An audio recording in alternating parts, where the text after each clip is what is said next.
Alors comment se passent les commandes fournisseurs? Il suffit d'aller dans Achat, Nouvelle commande d'achat, Commande. Je rappelle ces mêmes boutons, vous les avez aussi à gauche, hein. Ici, il suffit de taper le nom du fournisseur.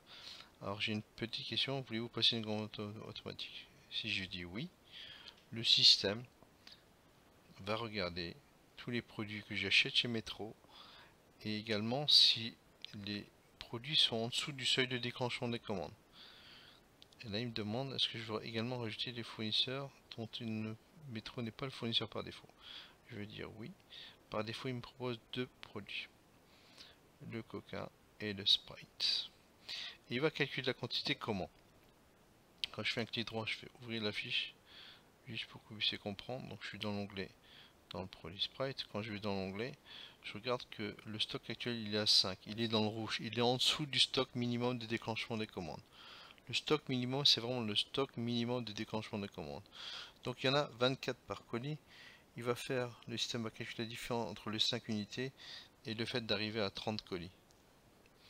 Donc il va vous proposer une quantité de prise de commande.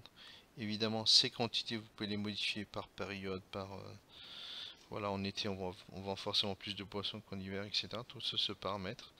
Et une fois que vous avez passé la commande, vous allez retrouver une quantité ici. Je fais enregistrer et après je peux directement l'envoyer par mail.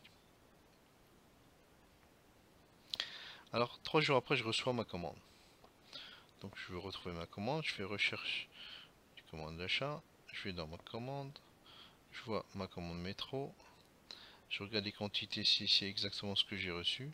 Si c'est pas le cas, je vais faire mes modifications. Alors il y a un tarif qui a augmenté par exemple. Donc c'est des choses que je vais pouvoir affecter ici.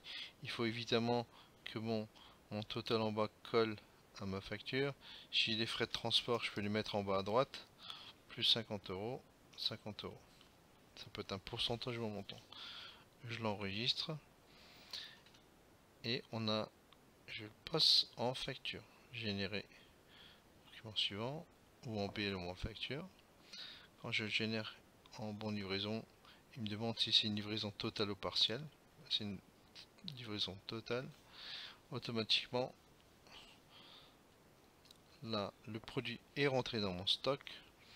Alors, à la validation ici en haut à droite, très important, ce que j'avais expliqué tout à l'heure, c'est que le système, si c'est la première commande, il ne va pas vous le demander, il ne va pas vous poser la question. Par contre, à la commande suivante, s'il y a des tarifs dont le prix a augmenté, il va vous proposer d'affecter l'augmentation sur le prix de vente client. C'est un paramétrage, à moins que vous souhaitiez absorber cette augmentation.